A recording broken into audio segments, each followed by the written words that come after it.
ॐ यभूतं च भव्यं च सर्वं यश्चादितिष्ठति स्वर्यस्य च केवलं तस्मै ज्येष्ठाय ब्रह्मणे नमः। ॐ उपत्वा अग्ने दिवे दिवे दोषावस्तर्धिया वयं नमो भरन्तैमसि। ओम शांति शांति शांति।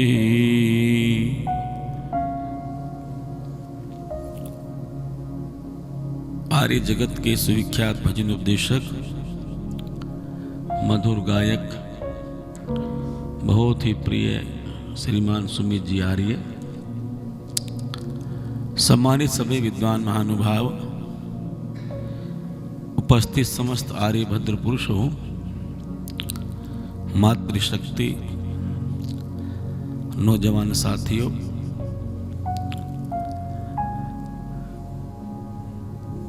आज का जो विषय है उसकी भूमिका के रूप में अभी आपने भजन को सुना है। जब हम राष्ट्र शब्द की चर्चा करते हैं तो राष्ट्र किसे कहते हैं, एक प्रश्न खड़ा होता है, और देश किसे कहते हैं, दूसरा प्रश्न खड़ा होता है। अच्छा मुझे बताओ, राष्ट्र और देश दोनों एक चीज होती है, अलग अलग होती है? अच्छा, देश किसे कहते हैं ये बताओ पहले तो, और राष्ट्र?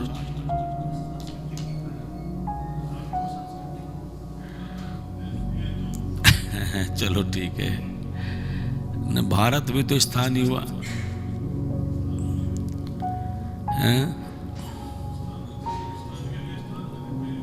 बिना स्थान के राष्ट्र कैसे हो जाएगा?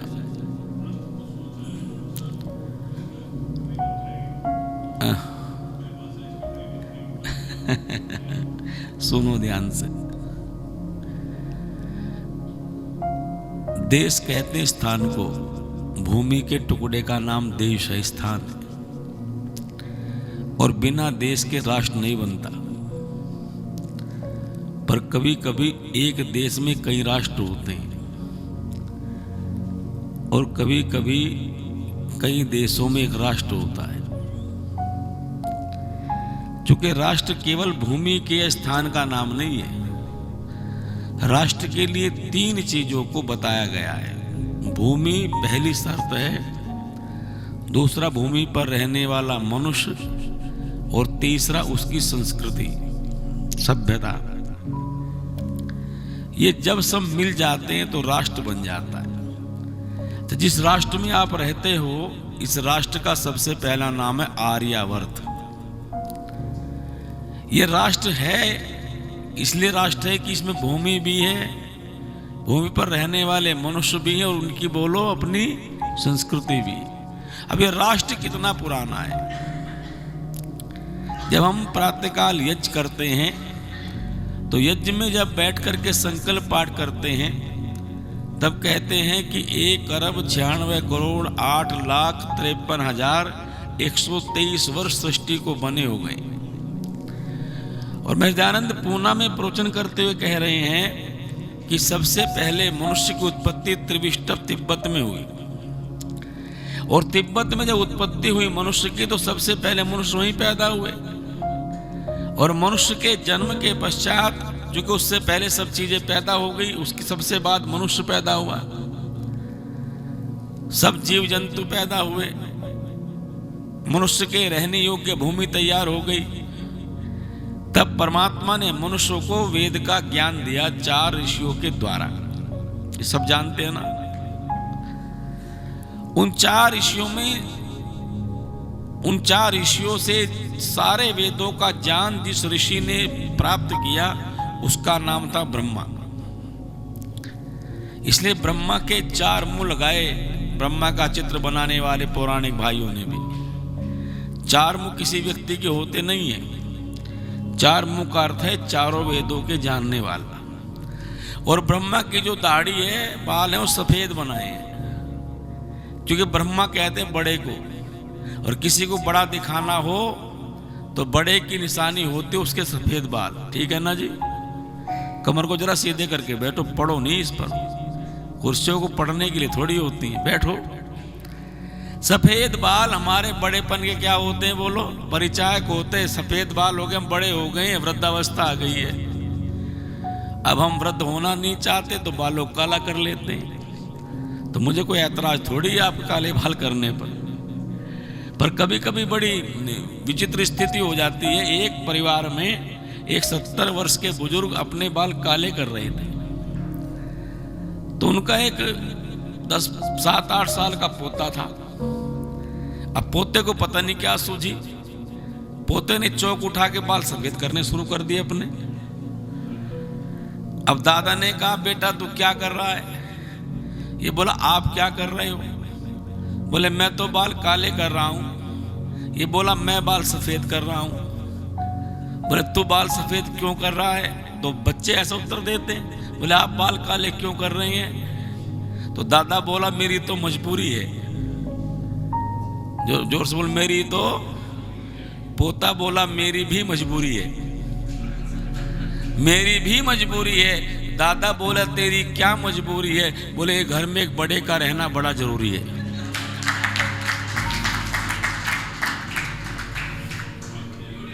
सहज भाव से बात को समझ में आपकी आ जाए तो फिर उसमें घर में बड़े का रहना बड़ा, अर्थात ये सफेद बाल हमारे बड़प्पन की निशानी है। ये कोई खराब चीज नहीं है। पर यदि किसी जल्दी आ जाए तो भैया काले कर लिया करो। कहीं तो नवयुवकों को भी काले करने पड़ते हैं शादी ब्याह के चक्कर में, नहीं तो कौन करे। ब्रह्मा के 4 मुंह लगाए। ब्रह्मा मैंने चारों वेदों का जात। और एक विशिष्ट बात सच्चिदानंद कह रहे हैं, ब्रह्मा ऐसा ऋषि है जिसने चारों वेदों के संपूर्ण मंत्रों कंठस्थ करने में पुरुषार्थ किया। इसलिए ब्रह्मा को पहला ऋषि लिखा गया। और ब्रह्मा की 7वीं पीढ़ी में इक्ष्वाकु नाम के राजा हुए। इक्ष्वाकु नाम के राजा के समय में विश्वकर्मा नाम का शिल्पी हुआ। विश्वकर्मा नाम के शिल्पी ने विमान बनाया। अभी तक आर्य लोग केवल उत्तर में थे, अभी कोई राष्ट्र का निर्माण नहीं हुआ था, थोड़े क्षेत्र में रहते थे। उस विमान में बैठ करके आर्य उत्तर से नीचे की ओर आए, ऊपर से नीचे की ओर आए। उन्होंने सारे भूभाग को देखा, इस पर एक राष्ट्र का निर्माण किया, एक देश का निर्माण किया। और चूंकि उनका नाम वेद में आर्य लिखा हुआ था, उन्होंने अपना नाम वेद में आर्य पढ़ा था, तो राष्ट्र का नाम क्या रखा बोलो? साइलेंट मोड में कर लो, उनको बता दी बात। 2-3 बार गड़बड़ी कर दी। हाँ, जो भी कर रहे हैं गड़बड़ी मत करो महाराज। देखो, आपका मन हटेगा तो मेरा भी हट जाएगा। फिर मेरी मेहनत तो जो है मैं फिर थोड़ी बहुत ही बात सुना के वैसी सुना दूं, ऐसी वैसी। हाँ, आप सावधान हो जाओ।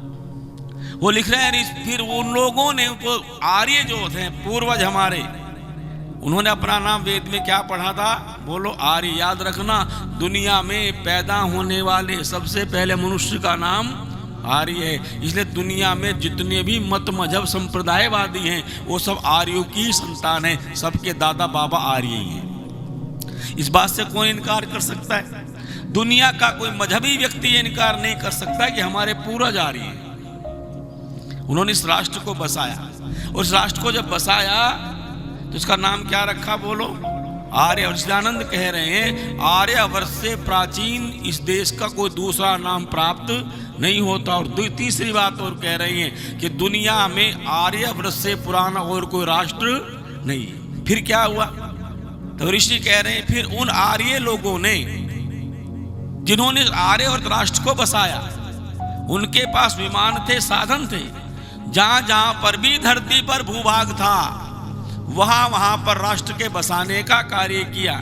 इसलिए दुनिया में जितने भी राष्ट्र बसाए हैं, उन सब राष्ट्र बसाने का श्रेय और देश बसाने का श्रेय यदि किसी भूमि को प्राप्त है, वो भारत भूमि को प्राप्त है। इसलिए भारत को माता कह के संबोधित किया जाता है। माता निर्माता भवति। दुनिया के किसी राष्ट्र को माता नहीं कहा जाता, क्योंकि किसी ने किसी का निर्माण थोड़े किया है। इसका प्रमाण क्या है? तो ऋषिदानंद प्रमाण दे रहे हैं कि देखो, जितने अन्य देश थे उन सबका मांगलिक राजा होता था। और भारत का राजा चक्रवर्ती सम्राट होता था। वो चक्रवर्ती सम्राट को विश्व के सब देशों के राजा कर देते थे। और व्यवस्था कब तक चली? महाभारत काल तक। महाभारत काल तक सारे विश्व पर एक छत्र आर्यों का साम्राज्य रहा, एक छत्र। महाभारत काल तक सारे विश्व पर आर्यों का साम्राज्य था।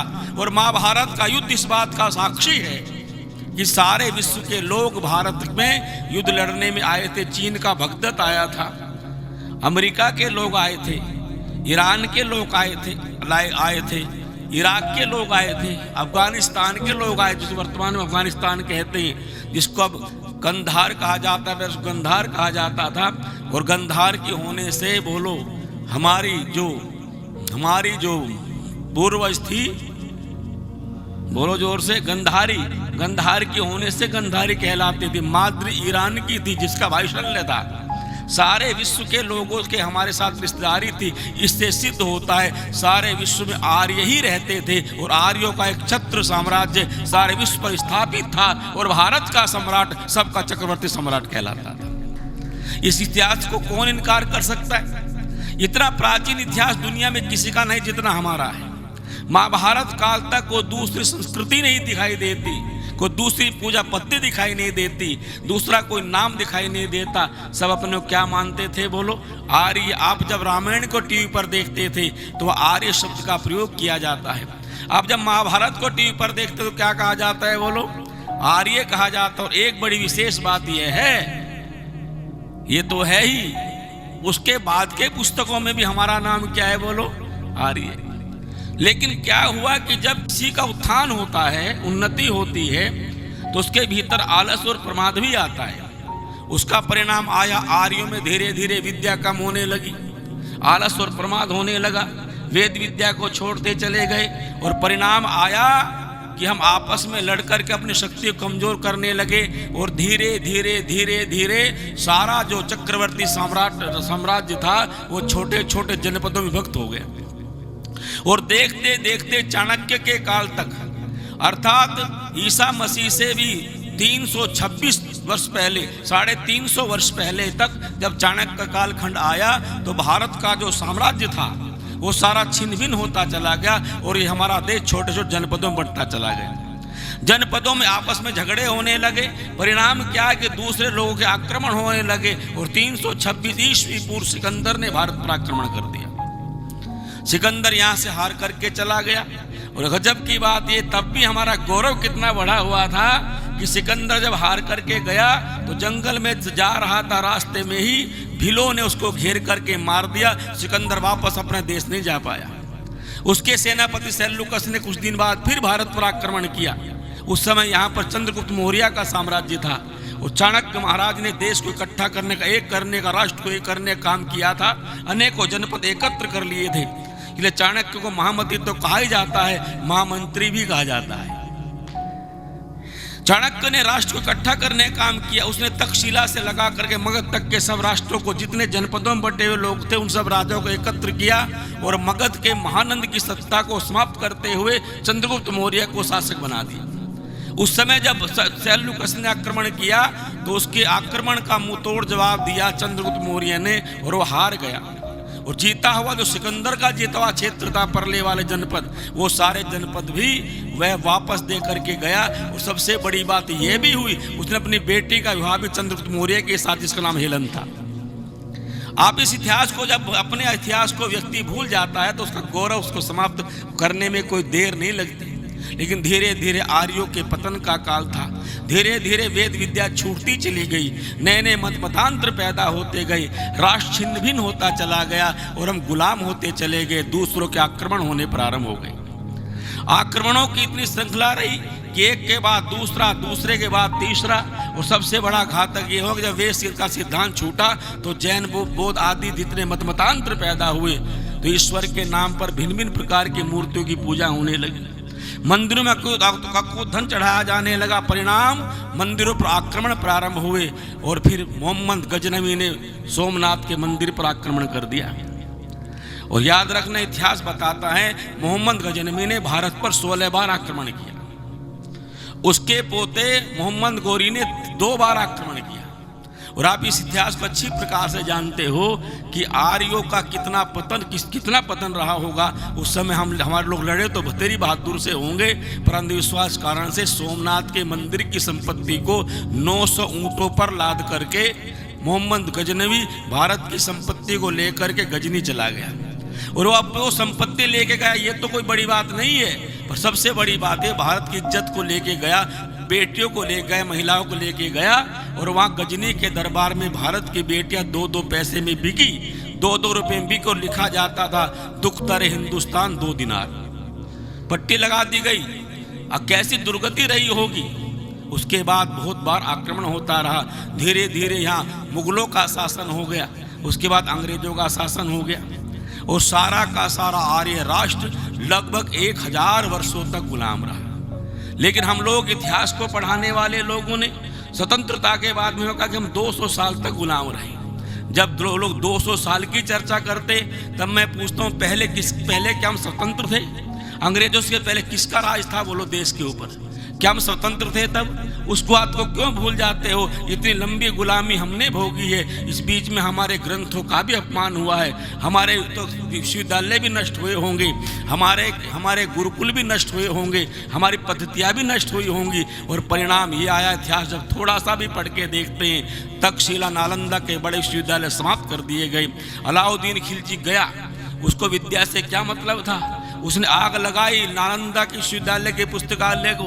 इतिहासकार लिखते हैं 6 महीने तक आग बुझी नहीं। कितना साहित्य नष्ट हुआ होगा, जरा सोच करके तो देखो। देश गुलाम हो गया, और देश गुलाम हो गया, अंग्रेजों ने आक्रमण कर लिया।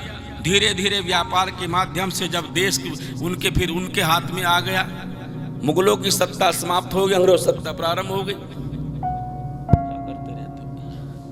उस सत्ता का जब यहाँ भारत पे स्थापित हो गया सत्ता, अब अंग्रेज धीरे धीरे, पहले तो ठीक ठाक थे, फिर अत्याचार करने लगे, भारत के लोगों को सताने लगे। अपने देश में अपना साम्राज्य अपने देश में नहीं रहा। चक्रवर्ती साम्राज्य की बात तो छोड़ो।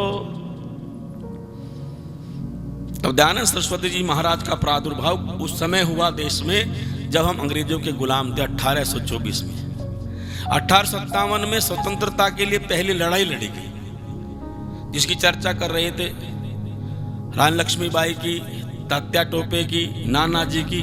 ये सारे उसी क्रांति में, मंगल पांडे की, धन सिंह गुर्जर की, अनेकों क्रांतिकारी शहीदों की चर्चा उस समय में आती है, जिन्होंने क्रांति के लिए बलिदान दिया। तभी मैं एक जगह गया था, बिंदकी नाम का एक कस्बा है, फतेहपुर जिले में पड़ता है, उत्तर प्रदेश के।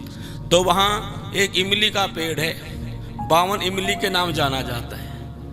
तो वो शहीद स्मारक है, मैं देखने के लिए गया, तो उस पर लिखा था, पता चला कि एक ही दिन में 57 की क्रांति में एक ही दिन में 52 लोगों को उस एक पेड़ के ऊपर ही फांसी पर लटका दिया गया था। और बात ये गजब की है कि उनके शव 6 महीने तक पेड़ों पर लटके रहे।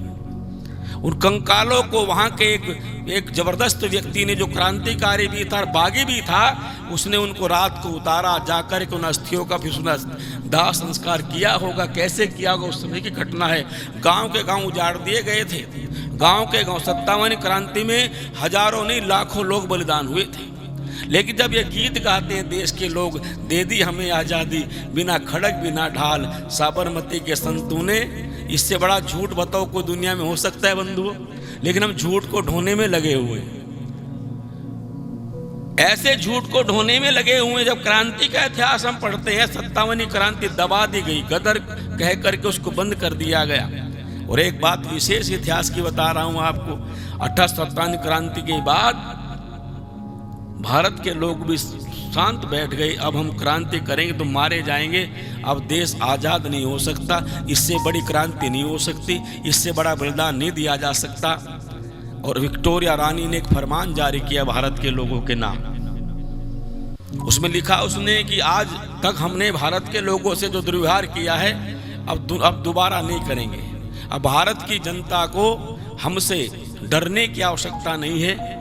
भारत के लोगों के साथ हम वैसा व्यवहार करेंगे जैसा पिता पुत्र के साथ करता है या माँ पुत्रों के साथ करती है। अब सरकार भारत के लोग कोई परेशान नहीं करेगी, अर्थात अब हम सरकार, जो भारत में जो सरकार हमारी रहेगी, वो भारत के लोगों की हर समस्या का समाधान करेगी। इसका सबने स्वागत किया।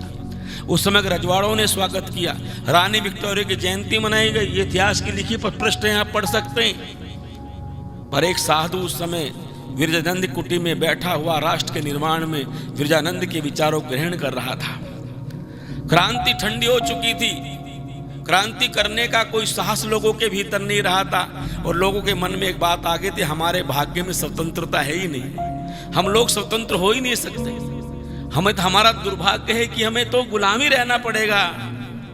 सच्चिदानंद सरस्वती जी महाराज ने जब प्रचार का कार्य प्रारंभ किया तो 1874 में उन्होंने सत्याग्रह प्रकाश लिखा।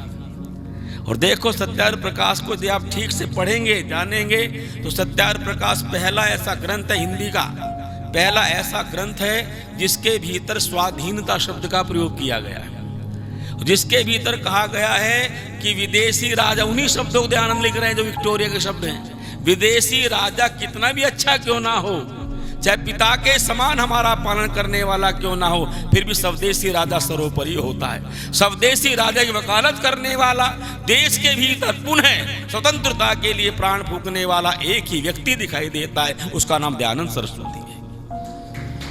पुनः इस वाक्य ने पुनः जागृति पैदा कर दी। और ऋषि ने तो यहां तक भी लिखा, अपना राजा तो चाहे राग द्वेष वाला भी क्यों ना हो, वो भी बोलो विदेशी राजा से उत्तम है। और इस पंक्ति ने फिर पुनः जागृति पैदा कर दी। तब इस पंक्ति को लेके कहा था लोकमान्य तिलक ने, स्वतंत्रता मेरा जन्मसिद्ध अधिकार है। 1905 में बंगभंग हुआ। उस समय लोकमान्य तिलक कांग्रेस में छाए हुए थे। लोकमान्य तिलक ऐसे सर्वमान्य नेता थे उस समय। जब कांग्रेस बनी तो कांग्रेस बनाने के पीछे उद्देश्य क्या था? आर्य समाज की स्थापना के बाद कांग्रेस की स्थापना हुई। इसके पीछे पता कारण क्या था? आर्य समाज की स्थापना के बाद पता चल गया था सरकार को कि यह क्रांतिकारी संगठन है, और यदि इसके तोड़ के लिए कोई संगठन नहीं बना गया तो हम भारत में ज्यादा दिन तक शासन। तो उन्होंने कांग्रेस बनाई। किस लिए बनाई? ये हमने कांग्रेस कि कांग्रेस भारत के नेताओं को, भारत के रजवाड़ों को, भारत के लोगों को अंग्रेजी सरकार के प्रति वफादार बनाने का काम करेगी, जिससे भारत के भीतर किसी प्रकार का द्रोह पैदा ना हो। इसलिए पहले जो कांग्रेस के पहले नेता नरम दल के नेता कहे जाते हैं। पर जब तिलक ने कांग्रेस में प्रवेश किया, तिलक के आने पर कांग्रेस फिर क्रांतिकारियों का संगठन बना, और फिर कांग्रेस वह पार्टी बनी जो राष्ट्र की स्वतंत्रता के लिए काम करने वाली बनी। तिलक कैसे व्यक्ति थे? जब तिलक को हम पढ़ते हैं तो तिलक बड़े विद्वान तो थे ही, लेकिन तिलक राष्ट्रभक्त बहुत बड़े थे। मांडले की जेल में तिलक थे। 1915 में महात्मा गांधी भारत आए थे अफ्रीका से। उससे पहले भारत में जो आंदोलन चल रहा था स्वतंत्रता की लड़ाई का, वो तिलक के नेतृत्व में चल रहा था। तो तिलक तब मांडले की जेल में थे 1915 में, जब महात्मा गांधी भारत में आए। और देखो, आपको एक बात और बता दूं, शायद आप जानते हो नहीं जानते हो, जब अफ्रीका में महात्मा गांधी ने अश्वेत लोगों के लिए काम किया और वहां रहने वाले भारतीयों के लिए काम किया जो मजदूर थे, उनकी सेवा के लिए सबसे पहले उनकी सहायता करने के लिए चंदा भेजने वाले भारत के व्यक्ति का नाम था स्वामी श्रद्धानंद।